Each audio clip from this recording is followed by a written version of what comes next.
дандаа ёс зүй, зан харилцаа дээр нэмээд хүний эрхийн зөрчлүүд байна. Тэгэхээр боловсролын зээлийн сантай холбоотой сүүлийн үед нэлээд янз бүрийн мэдээлэл гарч байна л да. За таныг болохоор өөрөөр хэлбэл одоо бүгд найрамдах хятад ард улсын 10 гаруй хүүхдүүдэд нэмэлтээр тэтгэлэг олгосон буюу ковид хэтэрсэн. За энэ нөгөө силигма даргыг чөлөөлсөн бас энэ мэт асуудалтай холбоотой гэдэг. Ер нь бол силигма даргатай холбоотой асуудлын тухайд бол Монгол улсын хүний эрхийн комисс, засгийн газрын хэрэглэх газраас өгсөн дүгнэлтүүд, за ёс зүйн хорооны дүгнэлтүүд олон ийм мөн эцэг эхээс гарсан маш олон гомдол санал хүсэлтүүд. За энэ болгон дээр үндэслэж шийдвэр гарсан байгаа. Тэгэхээр чи төрийн алба. Тэгвэл чи төрийн алба бол төрийн албаа л хийх ёстой. Улс төржөөд яваад байж болохгүй. Тэгэхээр энэ бол нэгдүгээр тийм үндэслэлтэй учраас энэ чөлөөлөгдсөн.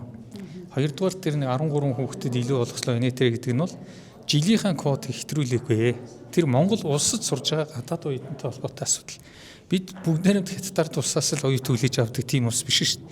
Оросын улбооны улс, бүгд найрамд хятад ард улс, Чех, Польш, Унгар тэгээд Европын бас хэд хэдэн орноос хоёр улсын засгийн газрын хоорондын хэлэлцээрээр бид оюутан хүлээж авч сургадаг.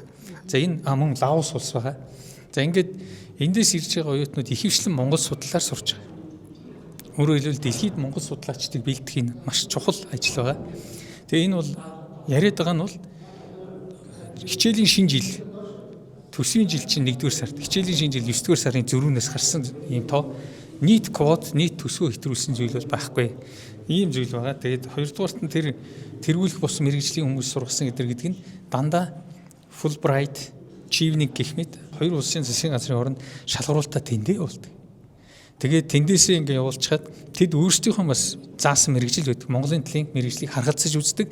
Тэд өөрсдөө тэнцвэрсэн үед нь өөрсдийнхөө тэтгэлгээр сургадаг. Ийм л асуудал байна. Тэгэхээр зэрэг энэ дээр бол ингэж ийм яриа хөөр гараад байгаа нь бол одоо яг янз янзын хүний бас янз бүрийн бодол санаатай холбоотой биз. Бүгдийг ингээд ёсчлон тайлбарлах бол бүрэн боломжтой ийм зүйлүүд юм аа.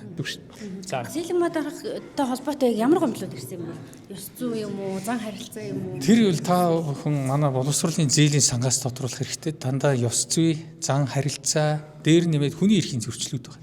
Тэр бүгдийг нь хүний үгээр шийддэг юм уу? Эсвэл ирсэн гомдлоо шийддэг юм уу? Эсвэл баримтжуулт юм уу? Баримтжуулц бүгд баримттай байна.